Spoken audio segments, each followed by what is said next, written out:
Jesucristo. Amén. Pueden sentarse, hermanos. Y bueno, esta mañana estamos celebrando. ¿Amén? ¿Qué celebramos, hermanos? Celebramos que nuestro Señor Jesucristo no se quedó en esa tumba, ¿verdad? Sino que Él se levantó de los muertos. Pero lo más hermoso, hermanos, es que al Él no quedarse en esa tumba, al resucitar, Él nos dio una victoria hermosa, nos dio la vida eterna. Y bueno, cuando me invitaron a predicar, yo dije, Señor, ¿qué les puedo compartir a mis hermanos? Y bueno, yo vi este pasaje, y en este pasaje vemos esa obra redentora de nuestro Señor Jesucristo, y dije, estas son las cosas que tenemos que conocer y estar conscientes, por qué nosotros tenemos que bendecir a Dios y presentarnos, como decía nuestro hermano Nacho, como olor fragante delante de su presencia en adoración. Tenemos que comprender cuáles son estas bendiciones, y aquí no las explican. Y bueno, déjenme decirles que cuando estaba estudiando el pasaje dije, ay Dios mío, qué lío me di, porque este es un pasaje doctrinal y es un pasaje un poquito en ciertas partes complicado. Yo dependo de la gracia del Señor para que pueda explicarles a ustedes un poquito este pasaje.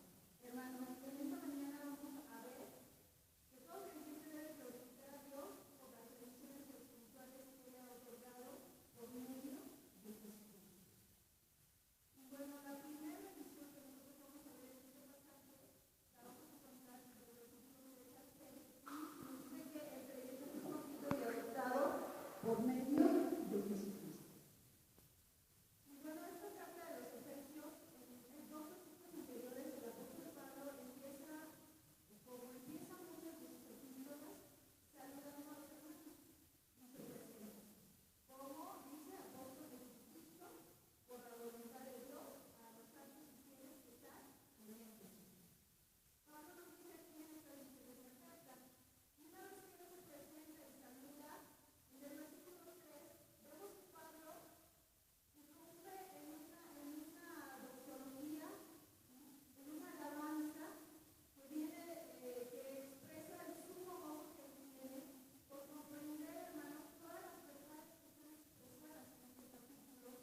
Y dice, bendito sea el Dios y Padre de nuestro Señor Jesucristo, que nos bendijo con toda bendición espiritual en los lugares celestiales en Cristo.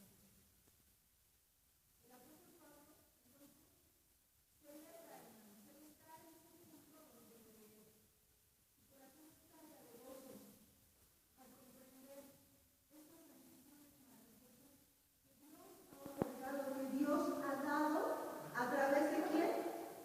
Por medio, dice, de Jesucristo.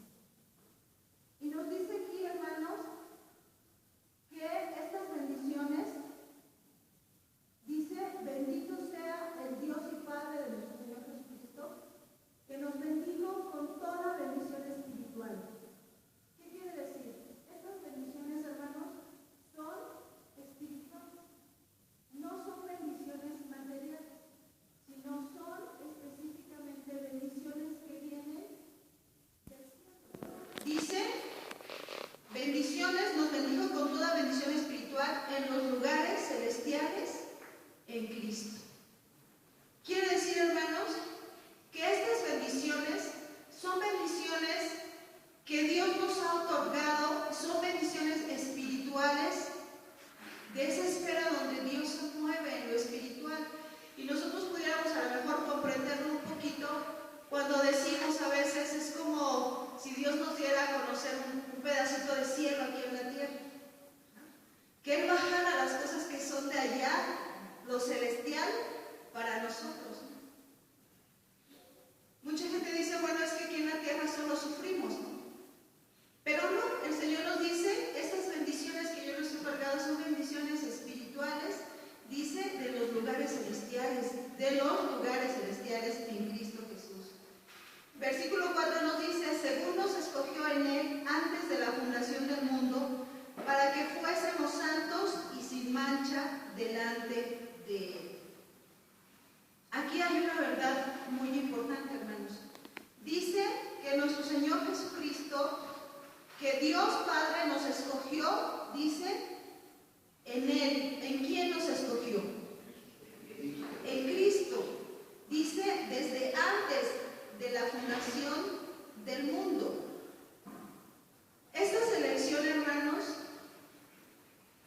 nos habla, dice, cuando nos dice desde antes de la fundación del mundo, el Señor está diciendo, ¿sí?, que Dios ya tenía un plan desde la eternidad, que era, ¿qué?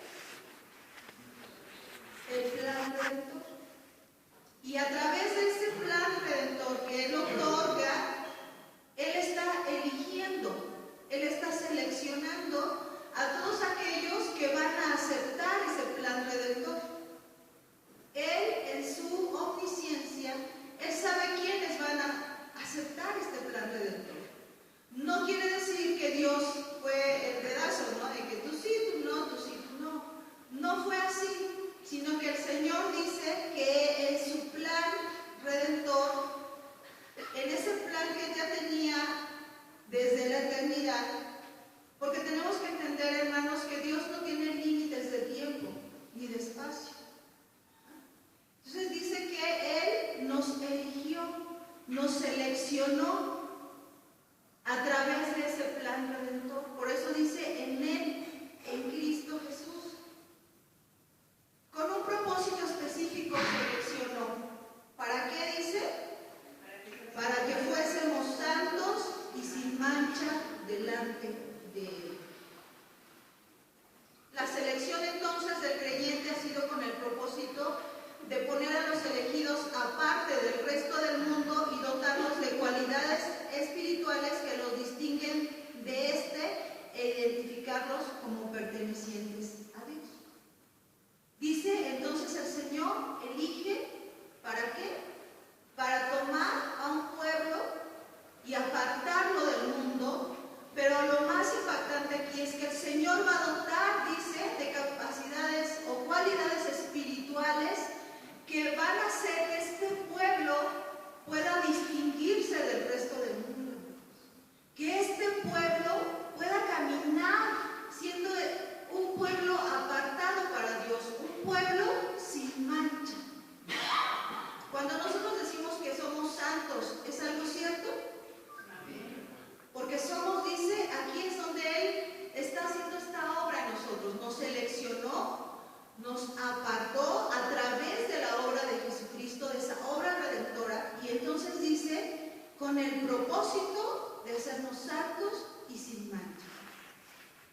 Cuando Él dota a su pueblo de estas cualidades espirituales, le está dando la capacidad al pueblo de Dios de caminar santos y sin mancha. ¿Cómo podemos entender sin mancha? Que seamos nosotros en nuestra conducta, en nuestro diario vivir, agradables a Dios. Que podamos, que tengamos esa capacidad de ser agradables a Dios. Por eso no tenemos pretexto de decir, ay, Señor, es que soy débil, es que soy carne, mira, caigo a cada rato. El Señor nos ha dotado de la capacidad de vencer todo eso, hermanos. Porque dice que nos tomó, nos apartó y nos va a dar esas cualidades para vencer todo eso y caminar santos y sin mancha. Si ustedes recuerdan, en el Antiguo Testamento el Señor apartó al pueblo de Israel, ¿verdad? ¿Y qué le dijo? Sed santos porque yo soy santo. Y le dio todas esas leyes para que ellos pudieran caminar en santidad, pero ahora esas leyes se quitaron a través de la obra redentora de nuestro Señor Jesucristo. ¿Amén, hermanos? Amén. Entonces dice que Él nos apartó. ¿Y cuál fue la motivación de esto que hizo Dios? Dice versículo número 5, en amor, habiéndonos predestinado para ser adoptados hijos suyos por medio de Jesucristo, según el puro afecto de su voluntad. Quiere decir, ¿cuál fue la motivación de Dios? El amor. Solamente el amor, hermanos. Y si usted duda de que Dios le ama, o quiero que usted salga diciendo, el Señor me ama verdaderamente. Porque la motivación de toda su obra, hermanos, es el amor. Eso fue lo que motivó a Dios. Y dice, habiéndonos predestinado, y esta palabra de predestinación es como un paralelo de la selección que vimos anteriormente, o de que nos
conocían, Señor.